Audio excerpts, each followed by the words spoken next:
Before the avalanche, Nirmal Purja posted on Instagram. He was adding Broad Peak to his expedition as a last-minute objective. One more mountain, one more summit. He was already closing in on something no human being had ever done, climbing all 14 of the world's highest mountains twice, without bottled oxygen. Broad Peak would leave him just one mountain short of that record. He ended his post with a single sentence addressed to the mountain itself. Broad Peak, I ask for nothing but safe passage up and back down.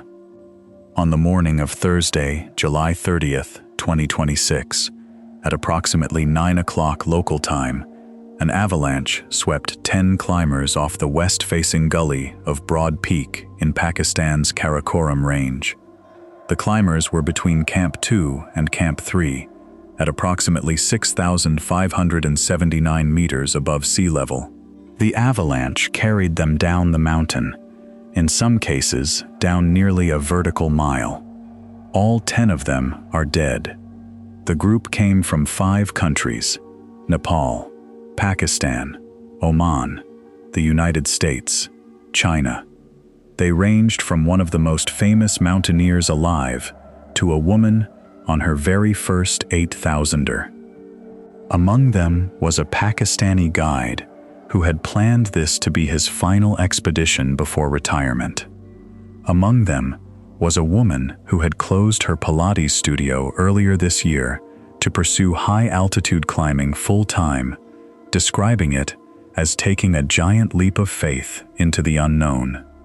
Among them was Nirmal Purja, 43 years old, a former Gurkha and Special Boat Service soldier turned mountaineering celebrity, the man who climbed all 14 8,000ers in 189 days, the man whose Netflix documentary changed the way the world thinks about Himalayan climbing, the man who had petitioned Broad Peak for safe passage, up and back down. The mountain did not give it to him. This video covers the full story of what happened on Broad Peak on July 30th, 2026. The warning signs that other climbers saw and acted on, the GPS data that tracked the team's final movements, the people who died and who they were. The questions the mountaineering community is now asking about whether this was preventable, and the legacy of the most consequential figure in high-altitude climbing of his generation. If you are not yet subscribed, please do that now. This story is still developing, and we will follow it as more details emerge. Hit subscribe and the bell so you don't miss the follow-up. Broad Peak stands at 8,047 meters, 26,414 feet, in Pakistan's Gilgit-Baltistan region, in the Karakoram mountain range. It is the 12th highest mountain in the world. Its neighbor is K2. If you stand at Broad Peak Base Camp and look to your left, you see the mountain that many climbers consider the hardest and most dangerous in the world. Broad Peak itself is considered slightly less technically demanding than K2, but the word slightly is doing enormous work in that sentence. Every mountain above 8,000 meters puts a human body in what climbers call the death zone, the altitude at which the air contains insufficient oxygen for the body to sustain itself indefinitely. The body is dying from the moment it enters the death zone. The question is only how fast you can move through it. Broad Peak was first summited in 1957 by an Austrian team. In 2013, 3 Iranian climbers died on their descent after reaching the summit. The mountain has taken lives before, but never 10 in a single event. The Karakoram, in late July, sits in the middle of the summer climbing season.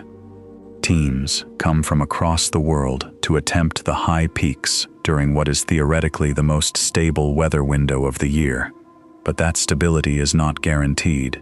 It is a probability, not a promise. And in the days before July 30th, 2026, the probability had been deteriorating. 2 men who had been on Broad Peak for a month knew what was coming. David Klein is a Hungarian mountaineer who led his country's first ascent attempt on Broad Peak in 2000. Ian Overton is an American emergency room nurse. This year they decided to climb Broad Peak together, without bottled oxygen and without porters.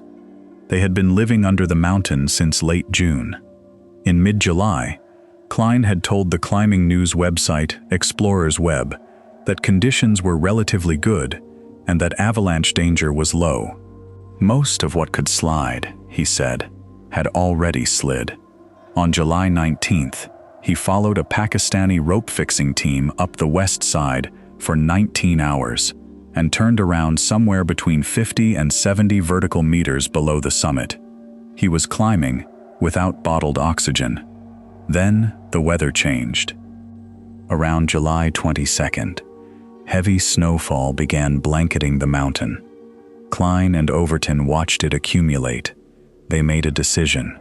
They were not moving anywhere until the snow stabilized, until it either compacted firmly against the mountain face or slid off on its own. Fresh snow on a steep face above 6,000 meters is one of the most dangerous conditions in high-altitude mountaineering. It does not need to be a large amount. It does not need to come with a storm.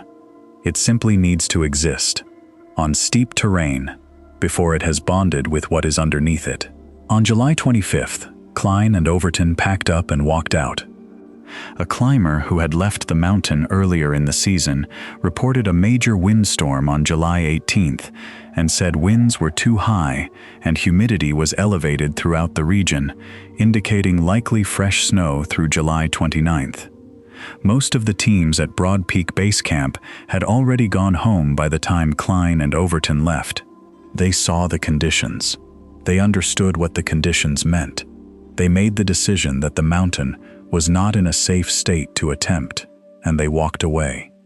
Nirmal Purja's team stayed. Why they stayed, as National Geographic's reporting put it precisely, is still opaque. Purja had added Broad Peak as a last-minute objective after summiting Gasherbrum 2 on July 21st. A successful summit of Broad Peak would have left him just one mountain, Cho Oyu, away from completing all 14 8,000ers for the third time, and completing all 14 twice without supplemental oxygen. The record was within reach. The summit was in sight. Whether that proximity to a historic achievement influenced the decision to stay on a mountain with deteriorating conditions is something only those who were there can know.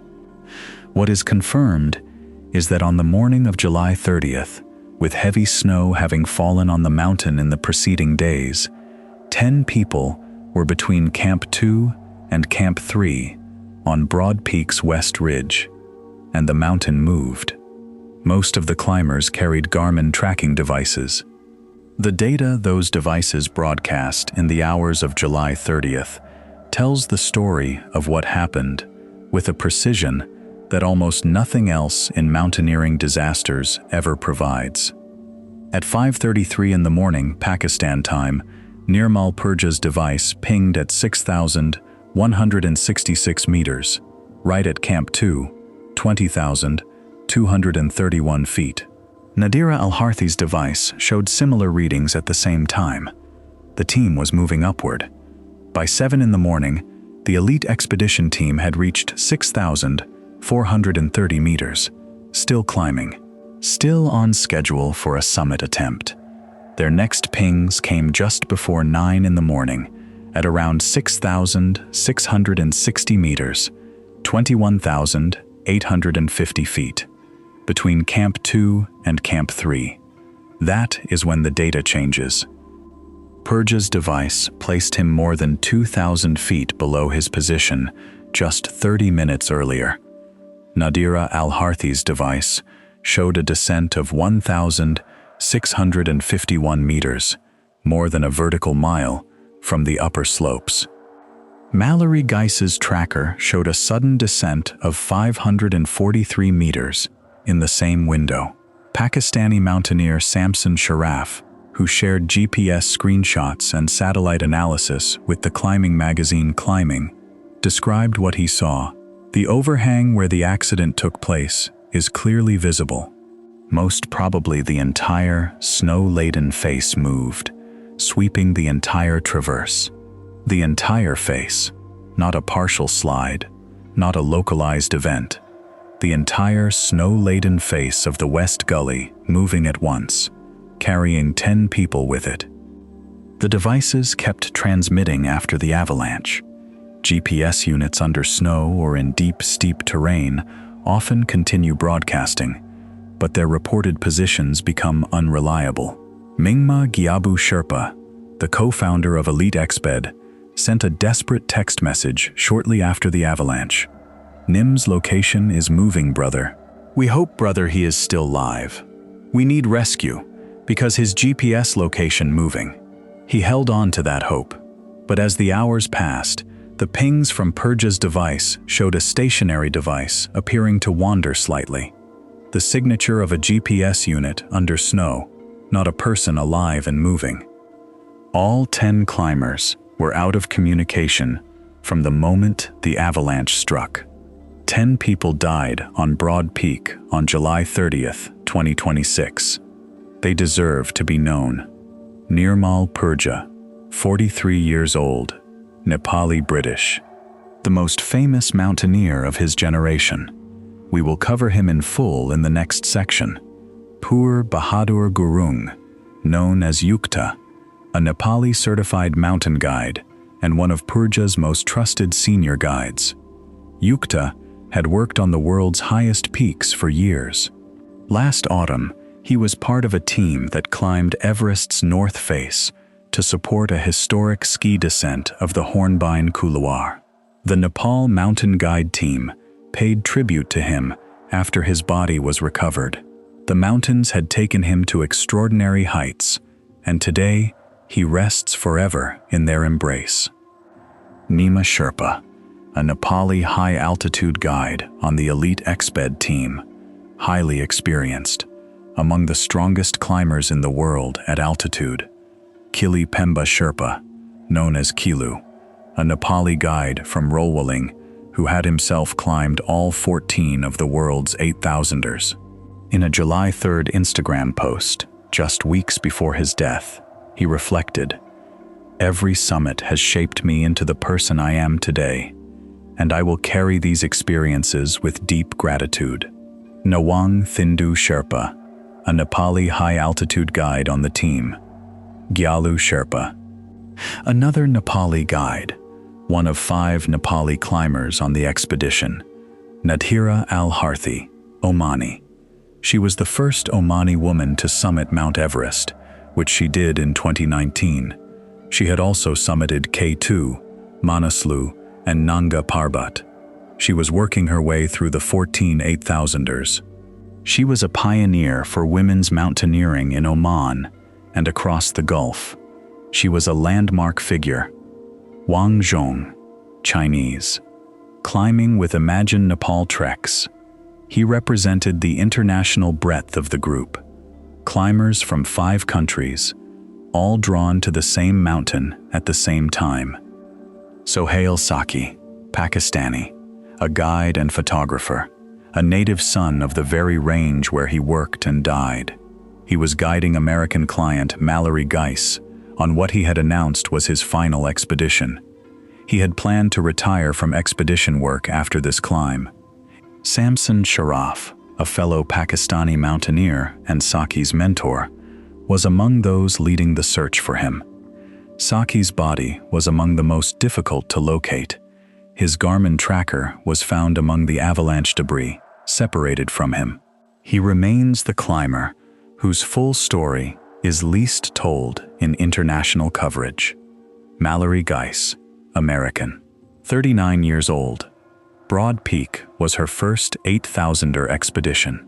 She had closed her Pilates studio earlier this year to focus on outdoor adventures full-time. In a social media post reflecting on that decision, she described it as taking a giant leap of faith into the unknown and wrote that she had a sneaking feeling something great was coming. She was following that feeling into the Karakoram in the summer of 2026. Broad Peak was her first 8,000er. It was also her last. 10 people, 5 countries. Every level of experience, from a generation-defining mountaineer to a first-time 8,000er climber who had just started a new chapter. All of them on the same mountain, on the same morning when the face moved. To understand why Nirmal Purja's death has reverberated as far as it has, you have to understand what he did to Himalayan mountaineering, not just what he achieved, what he changed. Nirmal Purja was born on July 25, 1983, in Dana, a small village in Nepal's Gandaki province.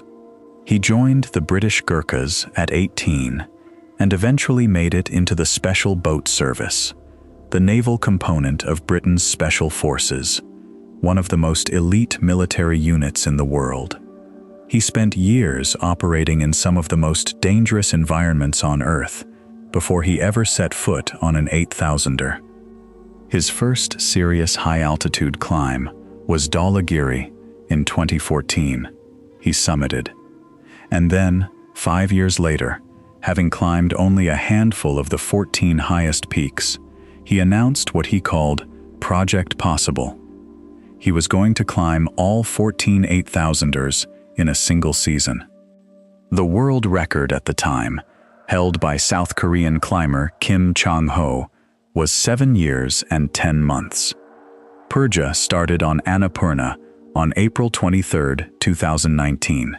He finished on Shishapangma on October 29, 2019. 189 days. 6 months and 6 days. He had obliterated the record. Netflix released a documentary about the achievement in late 2021, titled 14 Peaks, Nothing is Impossible. It reached a mainstream audience that no mountaineering documentary had ever reached before. Purja became the first celebrity mountaineer of the streaming era, a phrase that sounds small but carries enormous weight. Before the documentary, high-altitude climbing was a world that existed mostly in the consciousness of other climbers, adventurers, and the readers of specialist publications. After the documentary, hundreds of millions of people knew who Nims Dai was. The consequences of that fame were not only personal, they changed the commercial climbing industry. Where operators had previously focused on guiding clients up one peak per season, the Purja model, moving fast between peaks, covering multiple 8,000ers in rapid succession, became a template that the industry adopted. Clients began paying to attempt 2, 3, 4 peaks in a single expedition. The Karakoram and the Himalaya became more crowded, more commercialized, and more accessible to people who would previously never have considered attempting them. He was also criticized, heavily and consistently, by parts of the mountaineering establishment. He used bottled oxygen for his original Project Possible record. He relied on fixed ropes put in place by teams of Sherpa guides who did the most dangerous preparatory work. He climbed trade routes rather than novel lines. The argument his critics made was that what he had accomplished was more logistics than mountaineering. Purja's response to these critics was typically direct. In January 2021, he went to K2 in winter, a feat the mountaineering world had spent decades calling the last great first, the one major Himalayan challenge that had never been completed. He went with 9 other Nepali climbers. All 10 of them walked the final meters arm in arm, singing Nepal's national anthem, and he did it without supplemental oxygen. "I knew I had to do this for the country," he said, "for the people." He went on to complete all 14 8,000ers a second time, and in October 2024, he became the fastest person to summit all 14 without any supplemental oxygen whatsoever, finishing in 2 years and 150 days. His reputation off the mountain had become more complicated in the years before his death. In May 2024, 2 women, Finnish climber Lotta Hintsa and American physician April Leonardo made allegations of sexual harassment against him. Through his lawyer, Purja denied the allegations, calling them false and defamatory. The allegations had not been resolved through any legal proceeding at the time of his death. He was a person of extraordinary physical capability and ambition. He inspired millions of people in Nepal and around the world. He was also a person whose life and reputation contained complications that do not fit neatly into a tribute. He died at 43 years old, swept off a mountain he had asked for safe passage on. The rescue and recovery operation that began on July 30th was immediately complicated by the same factors that make Broad Peak dangerous in the first place: altitude, terrain, and weather. Pakistan's capacity for long-line helicopter rescues is more limited than neighboring Nepal, where the infrastructure for high-altitude rescue has been built over decades. On Friday, July 31st, search crews located 4 bodies and managed to recover 3 of them before bad weather grounded the helicopters. Those 3 were Nadhira Al Harthy, whose body was taken to Skardu by Army helicopter Pur Bahadur Gurung, and Mallory Geis. A drone spotted 7 bodies from the air on the same day but could not confirm identities. On Saturday, August 1st, Purja's expedition company, Elite Exped, confirmed publicly what the GPS data had suggested since the day before. Nirmal Purja was dead. Today, it is with profound sadness and immense heartbreak that we confirm that Nirmal Nimsdai Purja tragically lost his life following the avalanche on Broad Peak. His legacy will live on in the countless lives he changed and the people he inspired to climb their own mountains. On Sunday, August 2nd, a ground team reached Purja and 3 others, Chinese climber Wang Zhong and Nepali climbers Nima Sherpa and Kili Pemba Sherpa, and the body recovery operation continued. As of the time this script was written, Sohail Saki's body had not yet been located. His Garmin tracker was found in the avalanche debris, separated from him. His mentor Samson Sharaf was among those leading the search. The man who planned to retire from expedition work after this climb is still on the mountain. All 10 deaths were confirmed on August 1st. The mountaineering community is now asking a question that will not have a simple answer. Was this preventable? David Klein and Ian Overton left the mountain on July 25th because they did not like the conditions. They had been there for a month. Klein had years of experience on this specific mountain. They saw the heavy snowfall that had been accumulating since July 22nd. They understood what fresh snow on a steep face above 6,000 meters means and what it requires. Not just good weather after it falls, but days of settling time before it is safe to move on. Other teams left as well. Most of the expeditions at base camp had already gone home before the avalanche. The mountain had sent clear signals. Purja's team did not leave. Why is still opaque. The record was close. Completing Broad Peak would leave just Cho Oyu, the 6th highest mountain in the world, between Purja and something no human had done. The commercial and personal stakes of that proximity are not difficult to imagine. David Klein was direct. After lots of snowfall, you don't only want good weather. You want a few days of good weather in which there is no snowfall, but you are not moving, because the snow has to do one of 2 things. It has to stick to the mountain, or it has to slide down.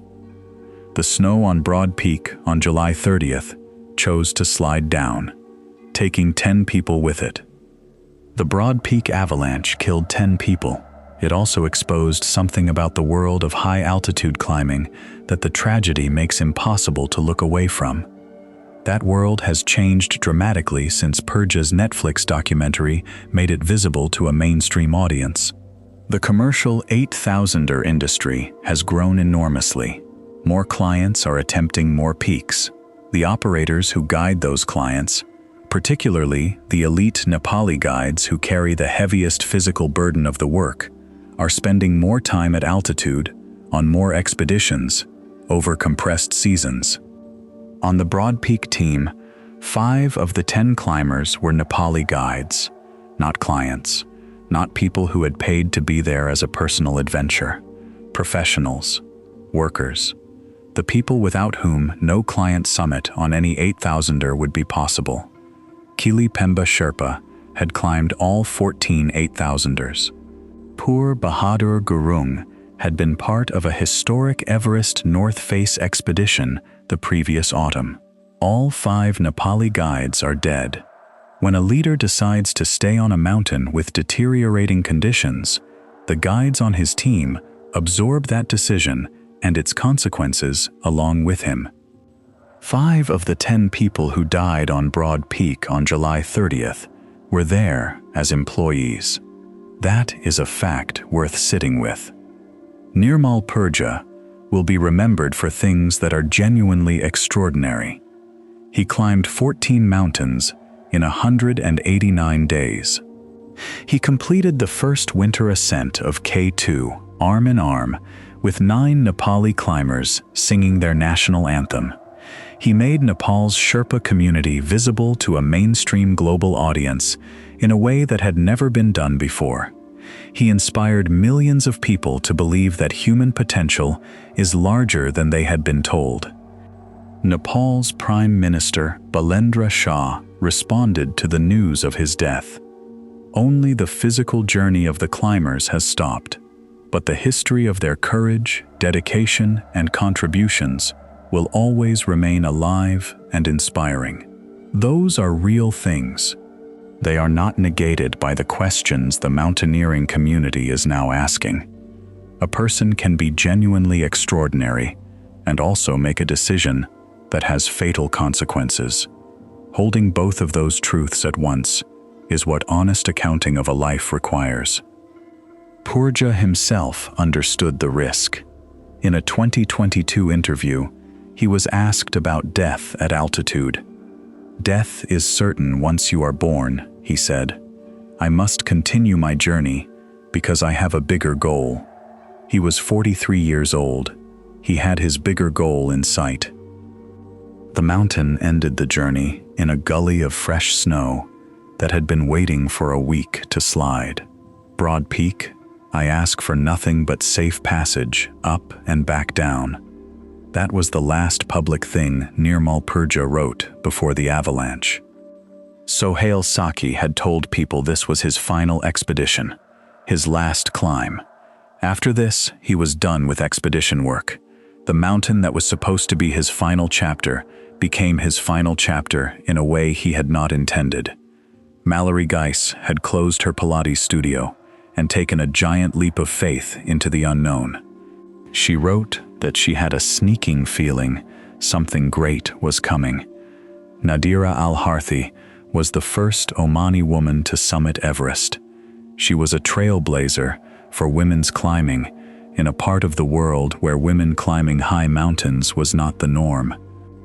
Kili had climbed all 14 8,000ers and written on Instagram 3 weeks before his death about how deeply grateful he was for every summit that had shaped him. Yukta had worked alongside the greatest Himalayan climbers of his generation and died in the embrace of the mountains where he had spent his career. The recovery operation continues. Sohail Saki has not yet been found. His mentor is still searching. The questions about conditions, decisions, and the pressure of record-breaking ambition on mountain safety will be debated in the climbing community for years. They should be. Not to diminish what these people achieved or to disrespect their memory, but because the next group of climbers who face a similar choice about staying on a mountain with fresh snow on unstable terrain deserves the benefit of every lesson that can be learned. Broad Peak is still there. The Karakoram is still there. People will go back. People will always go back. The mountains do not change. They simply wait for the next choice to be made at altitude. 10 people asked Broad Peak for safe passage. The mountain did not give it to them. If you found this video valuable, subscribe and leave a comment. Share it if you think the people in this story deserve to be remembered properly. And if you are interested in bodycam content, our second channel, Crime Skull, is in the description. Help us reach 1,000 subscribers over there. We will be here when this story develops further.